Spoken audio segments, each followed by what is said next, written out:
Hi everyone. आपने problem इस video पे क्लिक किया होगा ये सोच के कि 2 महीने बचे हैं क्लैट के लिए, तो कुछ होप मिल जाए जिससे हम इस एग्जाम को क्लियर कर सकते हैं। एंड द कोइंसिडेंस कि मैं जो इस वीडियो को ऑब्वियसली बना रहा हूँ, मैंने इस एग्जाम के लिए 1 साल प्रिपेयर किया था and I am going to give you advice whether you can clear this exam इन 2 मंथ्स और not.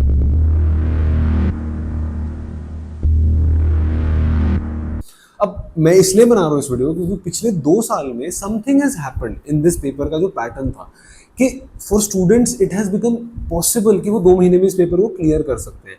And in the whole video I am going to talk about that. I am not saying कि सबके लिए it is possible, but yes, for some people it has become possible and I have seen cases where it has become possible with certain students। ठीक है, तो mostly I'll talk about, सबसे पहले I'll talk about the major factor जिसकी वजह से I feel it is possible in the 2 months।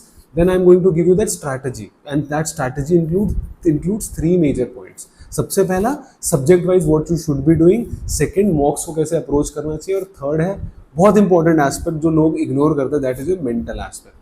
ठीक है, अब व्हाई डू आई फील कि students can clear this exam इन 2 मंथ्स। पिछले 2 साल का अगर आप पेपर दो हो क्लैट का 2024 2025 का, बहुत ही सिंपल पेपर आया है। सेक्शंस लाइक जीके जिसमें यू हैव टू प्रिपेयर एक पूरे साल की जीके, वो भी पैसेजेस में से एक आंसर कर सकते थे स्टूडेंट्स। ठीक है, तो इस वजह से आई फील कि ये एग्जाम को क्लियर करने के चांसेस पॉसिबल हो गए हैं in the last 2 months. Also एक मेजर फैक्टर, क्योंकि पेपर का जो डिफिकल्टी लेवल है वो थोड़ा और नीचे आ गया है। जो हार्ड वर्किंग स्टूडेंट्स होते हैं, जो स्टूडेंट्स काफ़ी कंसिस्टेंसी से 1-2 साल से प्रिपेयर कर रहे हैं ना, वो ज़्यादा टेंशन में आ जाते हैं। टेंशन में कैसे आते हैं? क्योंकि उनको ये लगता है यार कि हमने तो इस लेवल के लिए प्रिपेयर कर लिया, पेपर इस लेवल का आ रहा है, तो कंपटीशन तो बराबर ही होगा। एंड ऑल्सो इससे क्या होता है कि पेपर वाले दिन जो ये बच्चे होते हैं ना, इनके ऊपर इस बात का प्रेशर आता ही आता है कि यार हम तो बहुत टाइम से प्रिपेयर कर रहे थे, और उनकी एक्सपेक्टेशन के हिसाब से कुछ गड़बड़ हो जाता है।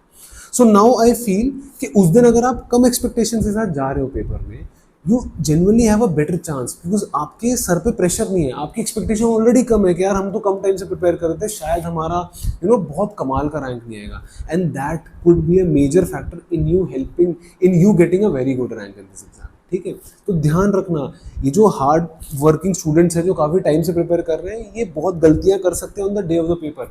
And for anyone who is watching this video जो बहुत अच्छे टाइम से प्रिपेयर कर रहा है अच्छे से, यार आई विल सजेस्ट कि आपको अपने मेंटल एस्पेक्ट पे काम करना पड़ेगा जस्ट टू इंश्योर कि आप ये सब गलतियां ना करो, विच इज़ नॉट ईजी। तो चलो now let's move on to the 3 aspects that you need to work on. सबसे पहला है सब्जेक्ट वाइज कैसे प्रिपेयर करना है। तो सब्जेक्ट वाइज प्रिपरेशन में I always consider English and logical to be very similar. बहुत सिंपल है और बहुत सेम है, बस कुछ एस्पेक्ट्स है। जैसे इंग्लिश में वो ऑब्वियसली रीडिंग स्किल तो टेस्ट करेंगे, पर आपकी लिटरेरी डिवाइसेस, पोएटिक डिवाइसेस, थोड़ा ग्रामर वाला aspect, tone of the author, ये सब चीज़ें आती हैं।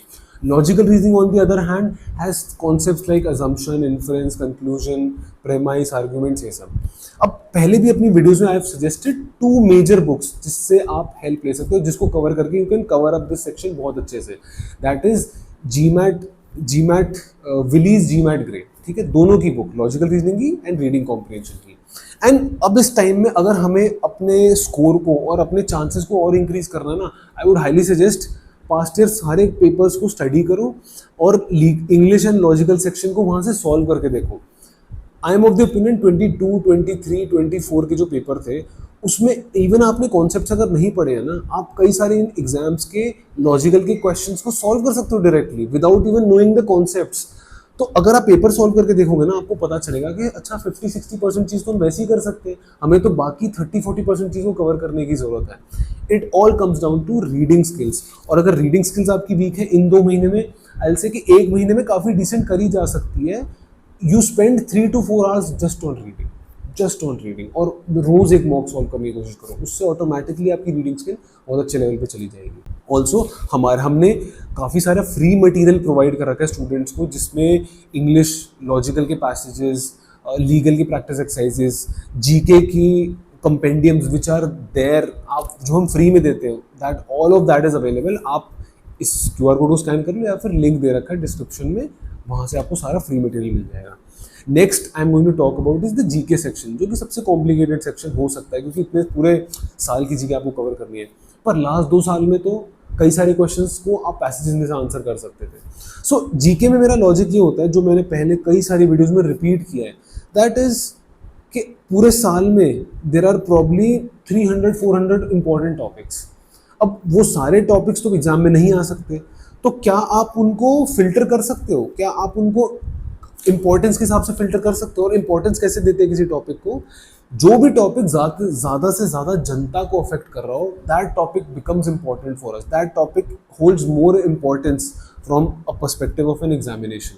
जैसे Operation Sindoor, one of the most important topics, because India versus Pakistan का जो क्लैश हो रहा था, जो भी प्रॉब्लम्स हो रहे थे between the two countries, that was the highlight there, and वो पूरे इंडिया को अफेक्ट करता है। On the other hand there could be some event that is happening annually, वो पूरी जनता को प्रॉब्लम इफेक्ट नहीं करता होगा, पूरी कंट्री को प्रॉब्लम इफेक्ट नहीं करता होगा, तो that is how you consider whether a topic is important और नॉट। ठीक है, I feel every student should at least cover 20 to 15 topics of every month, और at least of the past 6 months। Last year एक बहुत कमाल की चीज़ हुई थी कि लास्ट के कुछ दिनों में मैंने एक जीके वीडियो निकाली which had 10 important topics from the month from the whole of 2024 या 2025। उस वीडियो में से 2 टॉपिक आ गए एग्जाम में, राइट? तो all I am trying to say कि जीके या तो पिछले 2 सालों में जो आ रही है वो पैसेजेस में से आ रही थी, या फिर it is from the most important topics, और उससे पहले की जीके वो इतनी डिफिकल्ट थी कि वो कोई भी स्टूडेंट नहीं कर पा रहा था। तो ऑल्सो इसको हेल्प करने के लिए हम हमारे जी कंपेंडियम्स फ्री में दे रहे हैं। मैंने पहले भी वीडियो में बताया, you can get those compendiums by scanning this code, या फिर आप डिस्क्रिप्शन दे रखा लिंक में वहाँ से ले सकते हो। Next let's move on to the legal section and the quantitative section. पहले लीगल की बात करते हैं।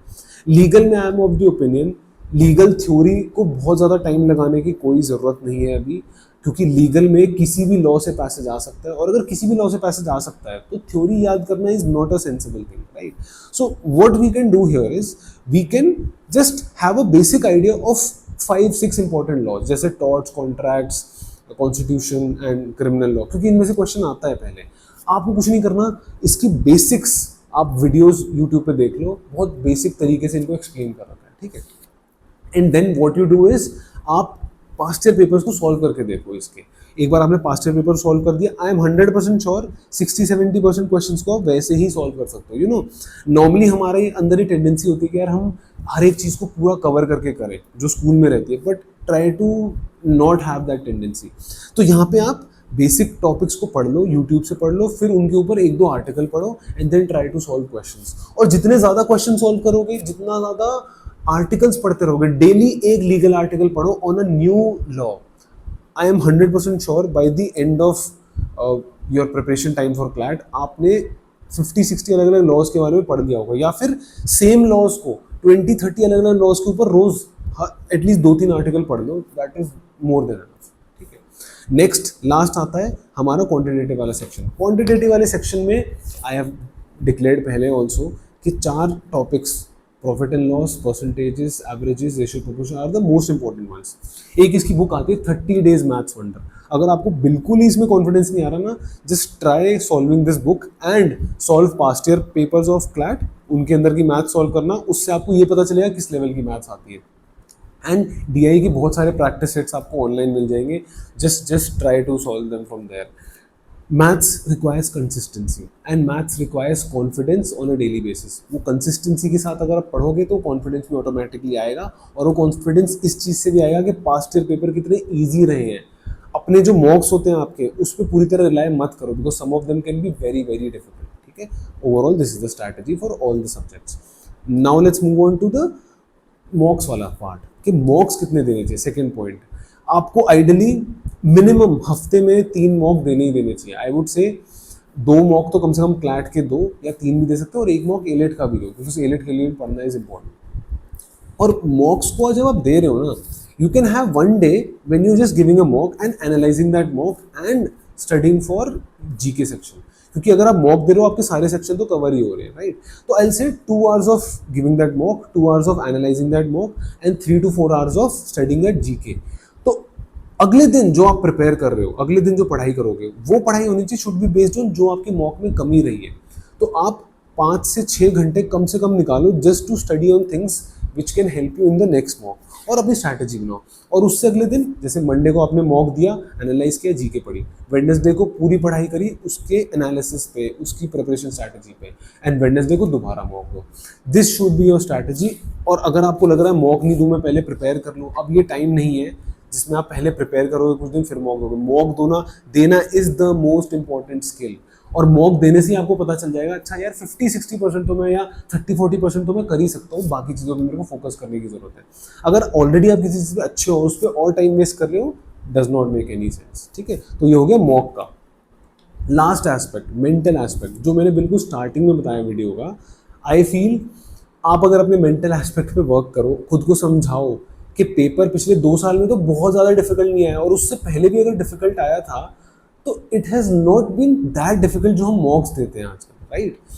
आपको बस एक छोटी सी चीज़ बता रहा हूँ कि 24-25 का पेपर इतना ईजी था कि कोई भी बच्चा अगर 2 महीने अच्छे से पढ़ता और प्रिपरेशन स्ट्रैटेजी अप्लाई करता, 90 मार्क्स ला सकता था इन दीज 2 पेपर्स। और 90 मार्क्स पे आपकी बहुत आराम से टॉप 1000 में रैंक आ जाती, बल्कि 25 में तो 90 मार्क्स पे you are getting a rank within the top 500। नाउ 2023 का जो पेपर था, it is considered the most difficult CLAT paper in the past 5-6 years. उसमें 90 मार्क्स, क्योंकि वो 150 मार्क्स का था, 90 मार्क्स पे out of 150 you are getting a rank of close to 300-250। तो इसका मतलब, और वो पेपर भी इतना डिफिकल्ट नहीं था जो आपको मॉक्स में मिलता है। तो इसका मतलब अगर आप रोज किसी ना किसी क्लैट पास्ट ईयर पेपर को, या हर ऑल्टरनेट डे किसी पास्ट ईयर पेपर को एनालाइज करोगे ना, आपके अंदर ऑटोमेटिकली वो सेटिस्फैक्शन आएगी कि yes I can clear this paper.